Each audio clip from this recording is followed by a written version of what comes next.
At ngayon nga po, December 28, dumating po kami dito sa hotel at 2 p.m. At kita nyo po, ang dami po ng mga gustong mag-check-in pero fully book na po ang mga rooms. Kaya buti na lang po nakapagpa-reserve tayo bago tayo pumunta dito.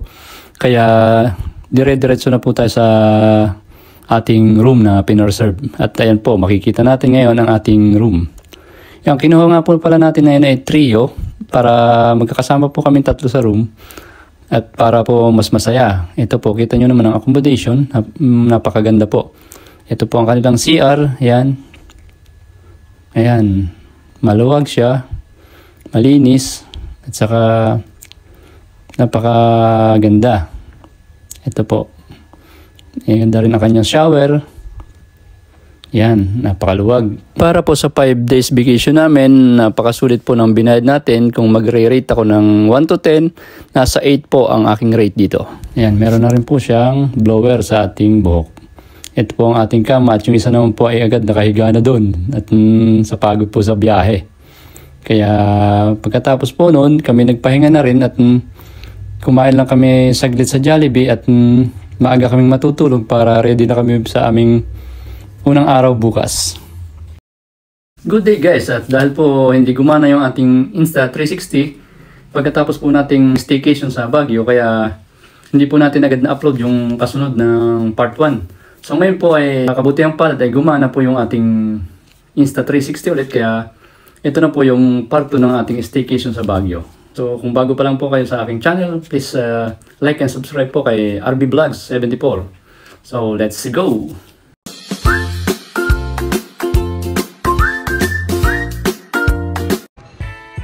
So eto na guys, nagising na po tayo ng 7 AM at ready na po tayo para sa ating pre-breakfast. Ito nga po palang ating nakuhang hotel dito ay may pre-breakfast. Kaya meron po itong buffet, eat all you can, ang ating breakfast. So mamimili lang po kayo dito, marami silang inihandang menu. Araw-araw po ay iba ang kanilang niluluto. So meron po ditong tinapay, meron po silang mga jam, strawberry jam at iba-iba pa. Marami pong iba, marami pa dito, kape, meron din po silang juice. At siyempre po, hindi po tayo pahuhuli, ayan. Nakipila na rin po si Utoy, malaking Utoy, at siyempre ang inyong lingkod, nakipila na rin para po tayo makapag-breakfast. Ayan, kuha lang po tayo ng kuha, yung lang pong kaya natin. At siyempre, hindi po mawawala ang salad, ayan.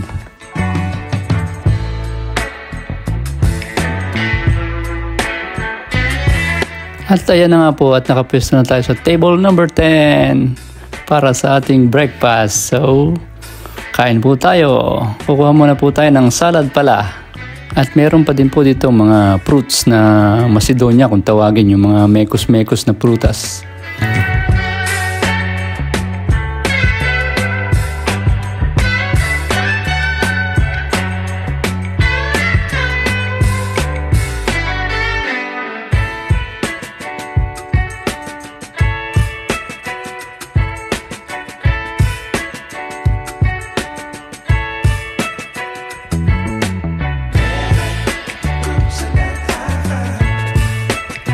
So tapos na po kami mag-breakfast ngayon at nandito po kami sa overpass. Tatawid lang po kami doon sa kabila ang kalsada at dito na po malapit ang Burnham Park. At dito na po mag-uumpisa ang aming first day ng pamamasyal. Ayan. Kagandahan lang po dito sa nakuha naming hotel ay nandito lang po sa kabilang kalsada. At tatawid lang po ng overpass. Ayan po ang ating hotel. At meron pong McDonald's sa baba. So ito na po kami at ito po ang unang park na makikita namin pagkababa namin ng overpass. At sa likod po nito ang daan papunta po sa Burnham Park. So ito na po yun, ito na po ang entrance ng Burnham Park kung saan po ay dito po tayo mag-uumpisa ng pamamasyal sa ating unang araw. Kaya guys, samahan nyo po kami sa ating pamamasyal dito. Malawak po ito at iikot-ikutin po natin ito at titingnan po natin kung anong meron dito sa loob ng Burnham Park. So ayan po, makikita nyo, napakarami pong tao. So samahan nyo po kami maglibot. So let's go!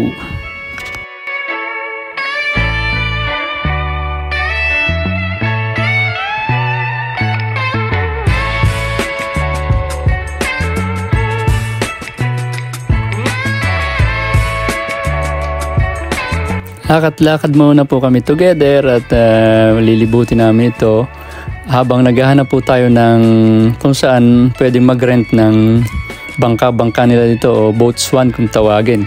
Kaya ayan po, ikot-ikot muna tayo.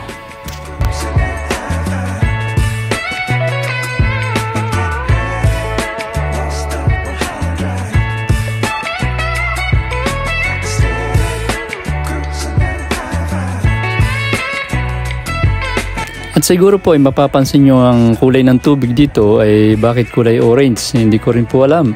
At siguro po dahil maraming tanim na carrots dito sa Baguio kaya ayan, naging kulay ganyan tubig. Mayroon pong beta-carotene. Kaya kung gusto nyo pong malaman kung bakit ganyan ang kulay, i-google nyo na lang po. Kayo na po ang bahala.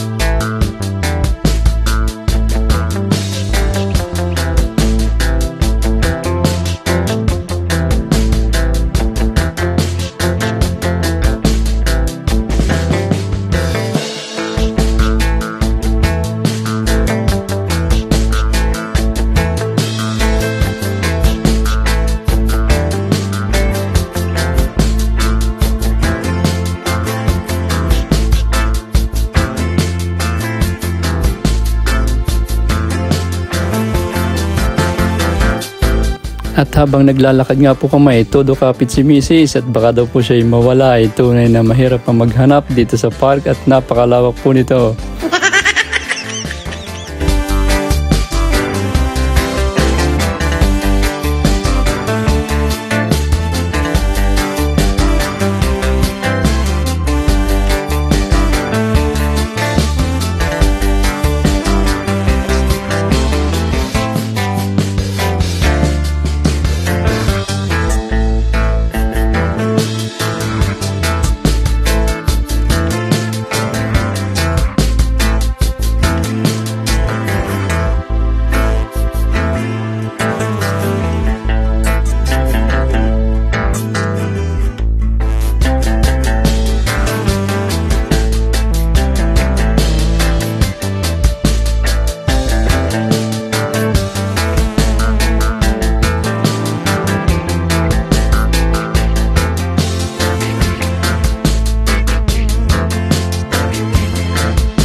At sa wakas ay nakita rin po natin kung saan nagre-rent ng boat swan o itong bangka-bangka dito. Kaya eto, nagyaya po ang dalawa at sasakay po kami dito at mag-enjoy ng konti. At siyempre po, for safety reason ay kailangan natin maglagay ng life jacket at baka po magtaob ang ating bangkang sinasakyan ay dito tayo maglubog. So ayan, magsuot tayo ng life jacket. Tingnan mo ano bang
siya, dahan-dahan kapitano. Baka tayo mabanggaan ako. The please na. Magaling kang kupal ka.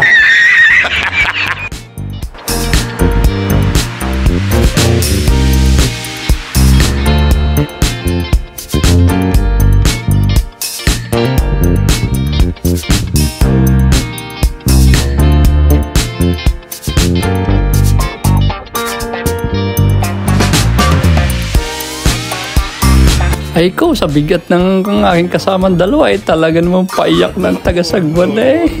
Hirap na hirap na.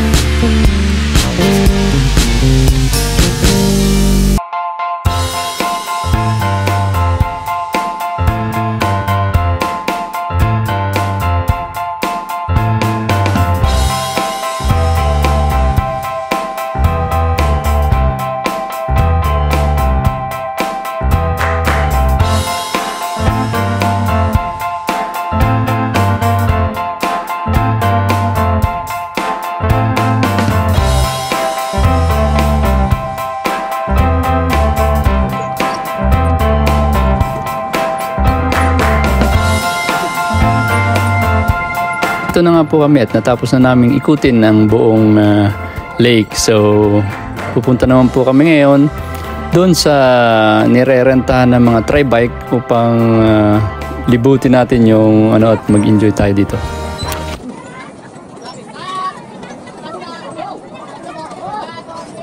Yan po, kung makikita nyo, napakarami po ng turista dito.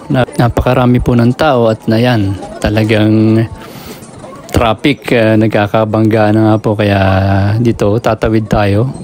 Mahirapan tayong tumawid dahil walang pedestrian at wala rin po dito ang stoplight. Kaya ayan, para hindi tayo mabangga, kailangan dahan-dahan ng pagtawid.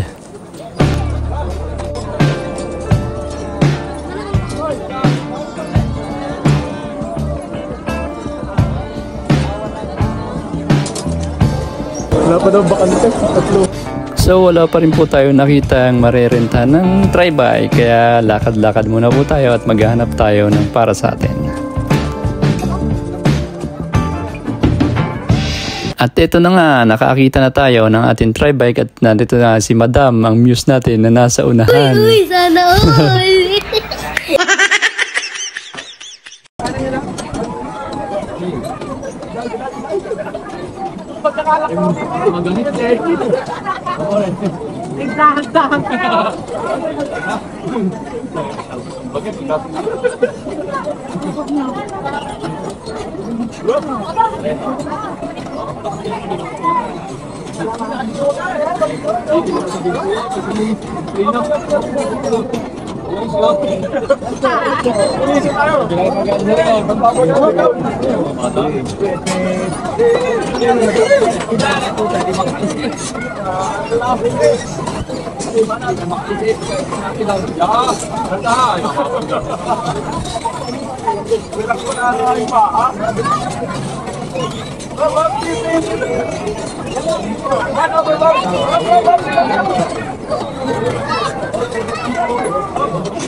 Okay lang kayo pag-video pa? Full throttle!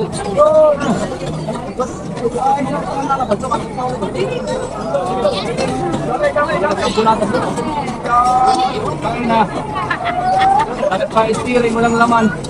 Tigas. Pating sa steering.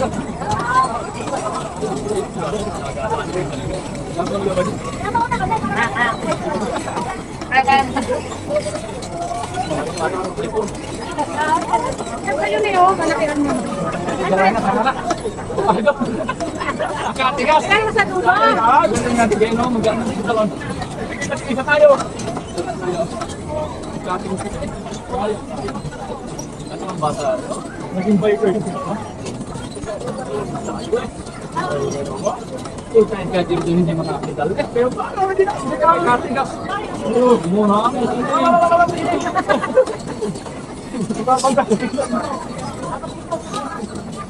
Ikat mo ako regular ka na parang wala ka naman ginagawa. Marami na kaya sila kahit sino, no? Mamaya pa mo, hindi ko naman ko. Hindi nga makalis.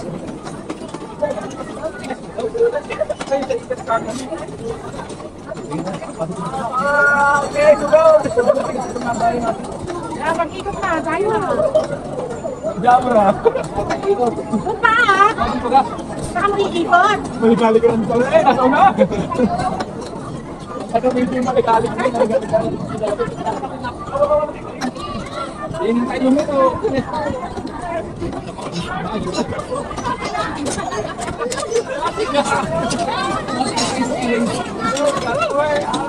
Buhay.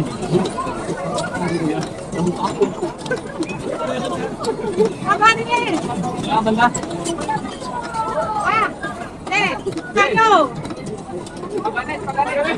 Asala. Asa na ba yun?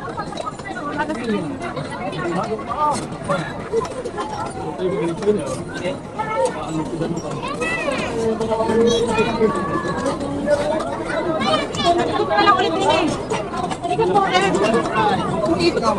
Sino yun?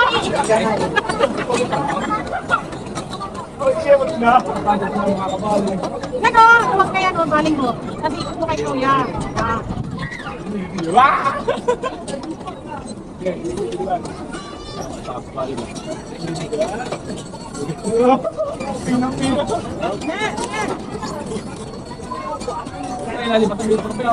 Oh, kasi ikot mo diretso ka. Oh, lumag pa eh. Pero si Udan bagal. Ay.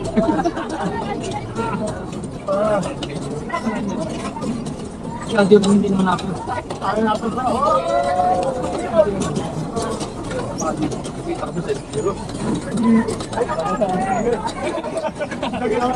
Yan, diretso na kay Kuya. Asa sila? Tulo.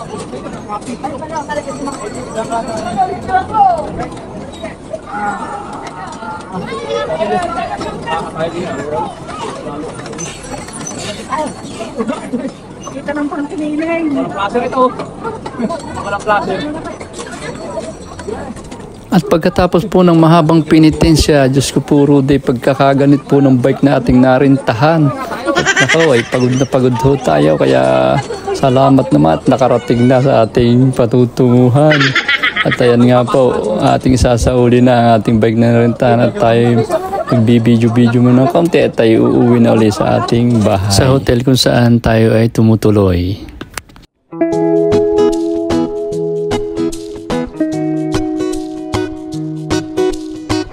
At sa paglalakad po namin ay nakakita kami ng ice cream kaya kami ay nag-recharge muna. Galing ya.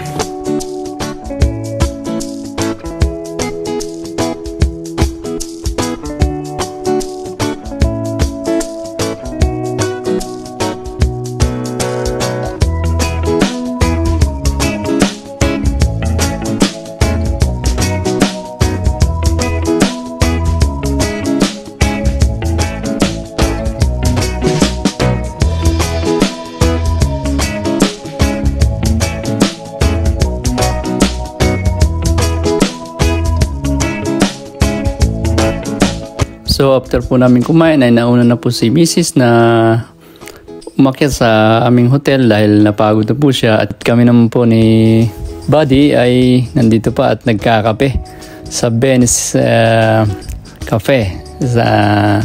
Ito po ay ka-branch din ng ating hotel na tinutuluyan. At pagkatapos po namin dito magkape ay magpapahinga po tayo ng 2 oras.